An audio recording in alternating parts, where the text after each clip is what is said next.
Hello everyone, my name is Elena and welcome to X Founders channel. X Founders is an offline bootcamp for Web3 founders where they meet, learn and share. For more information about us and our bootcamp, please see the description to this video. And today we have a special guest, Miki Elson, who is founder of ArtSect, a DAO-led NFT gallery, marketplace and metaverse infrastructure. Miki has vast experience in decentralized art, property, and fashion. And importantly, he's a mentor at Outlier Ventures. Miki, hey, and welcome. Hello, great to meet you. Thank you for having me here. So could you please share your story? Tell us a bit about yourself, first of all. So I started in advertising, gaming, fashion, gambling as well. For the first 10 years of my career, also quite entrepreneurial, setting a few e-commerce businesses up, and then caught the crypto bug in 2017.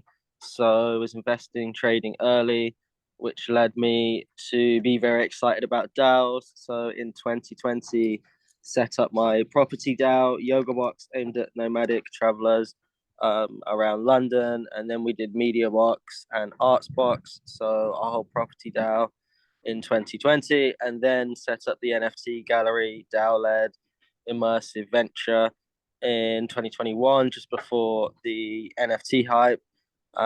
Which led to mentoring at Outlier Ventures and Block Dojo and helping AKG Ventures with some venture scouting and some project launches. Amazing. And what is so particularly exciting for you in DAOs as such? What was it that attracted your attention back in 2020? Yeah, I think it's the core social layer of decentralization. So the cryptography, Bitcoin, EVM, etc., has got the infrastructure layer for us to create the new internet or decentralized internet, and then these protocols, communities, and public access on top.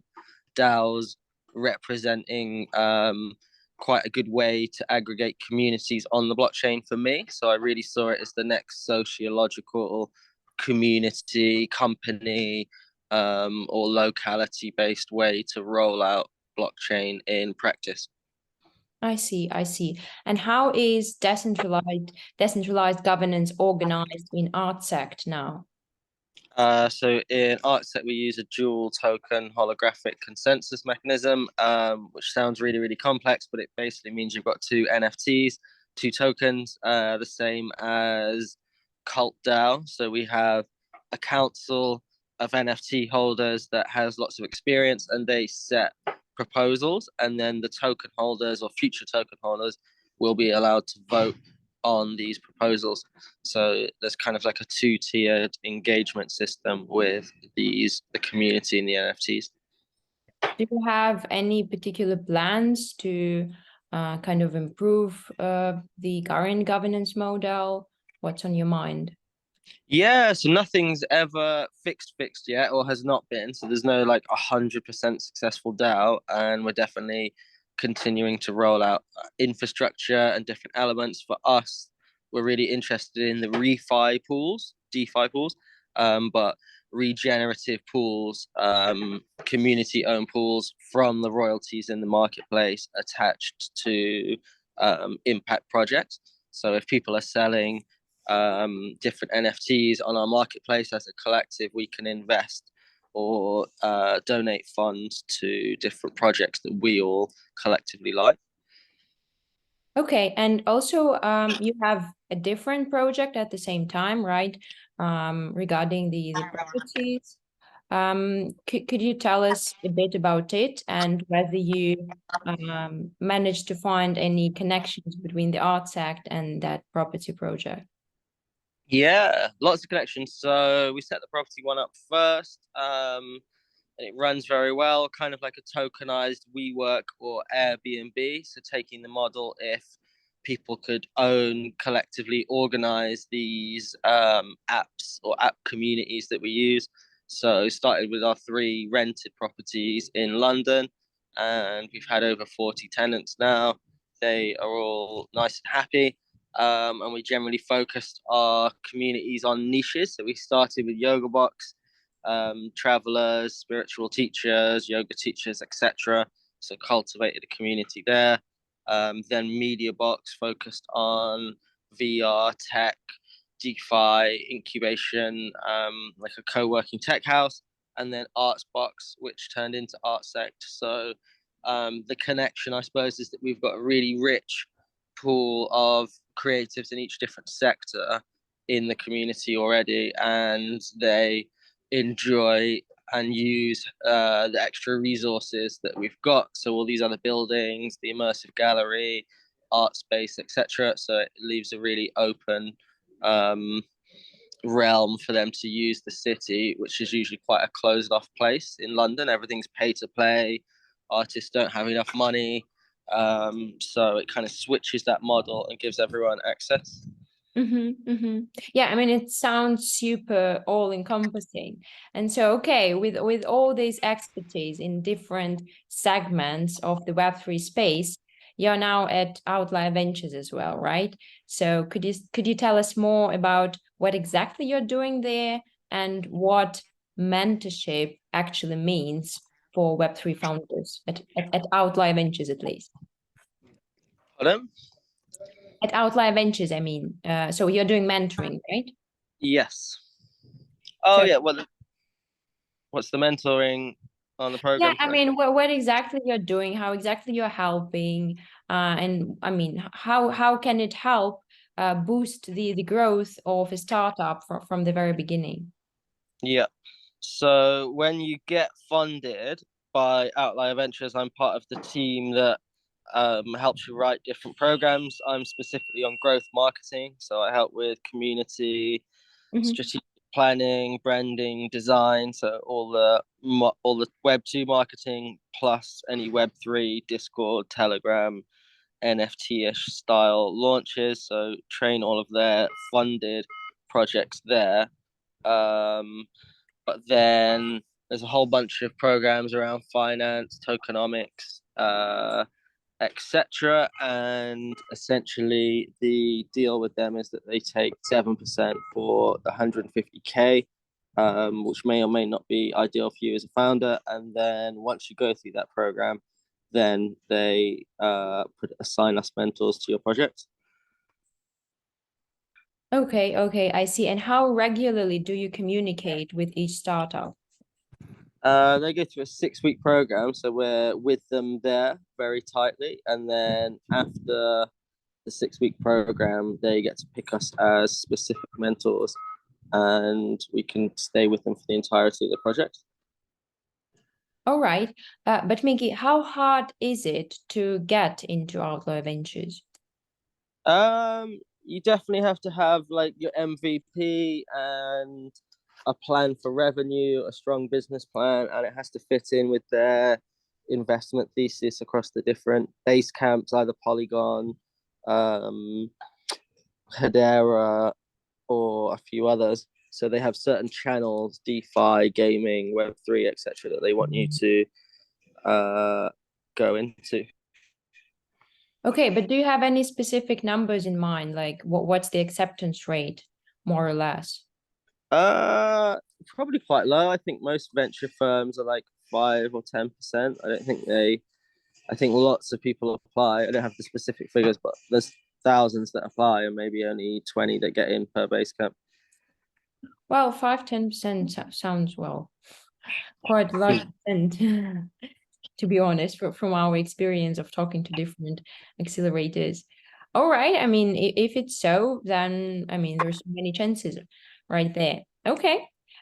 Sounds good. And so, do I understand correctly that if a startup is accepted, then they get this extensive support from different fields, right? So you are Yeah, responsible for marketing, and then a startup will be in contact with mentors for whatever, like community building, tokenomics, legal. essentially, yeah. Okay, sounds great. So it sounds very comprehensive and in depth. Amazing. So now, I mean, my next question is about NFTs as such. So the NFT market is experiencing quite hard times now, compared to at least what we saw a couple of years ago. So, and I mean, some people are even predicting that it may fade away completely, but like staying optimistic, how do you envision the future of NFTs? What areas, what segments of the Web3 space may leverage NFTs to the maximum extent, to your mind? I'm a huge believer in them. So I think all industries still, although the public face and the kind of increased figures of monkey pictures has gone down, I think that's a good thing for the market because it was overinflated. And if you look digital fashion, all the fashion houses at the moment are leading NFTs and doing a lot, especially on Polygon. So I think the different waves of consumer adoption will just continue and deepen. Maybe they'll use different jargon, so the NFT word will go. We already always called it decentralized art, but yeah, I think the consumer waves will continue through every industry because it's just a more sensible receipt method. Is an NFT is essentially a receipt, and it's just a more sensible, easily to distribute receipt method. So I think it works for supply chain, food, recycling, energy, cars, everything. So I think as people and industry start to understand this, they're going to start adopting, using, and mixing them in. All right, okay. Okay, one more thing. So, for example, if I'm a Web3 founder and I'm launching my own startup, but it's not directly connected to NFTs, right? So it's not my core business. How can I in any way leverage this technology, this type of assets? The what? Sorry. So like taking NFTs, right, as a technology, as a new type of assets. If I'm building my startup, but it's not directly linked to NFTs as such, how can I still leverage it? What's your advice here?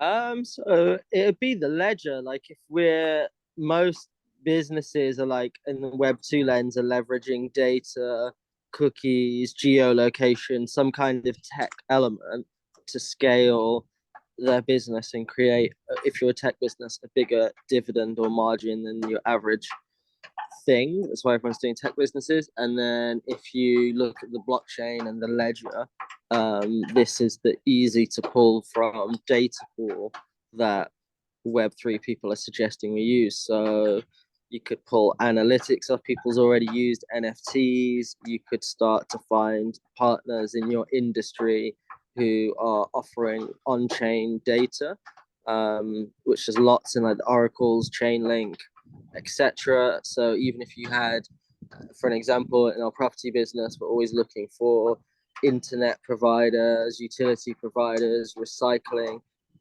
anything to do with physical distribution that can be on chain. So that would be great. So really, I suppose look up the supply chain of your industry and find ways that Internet of Things, AI, or Web3 can be applied on those nodes or joining points in the architecture. All right.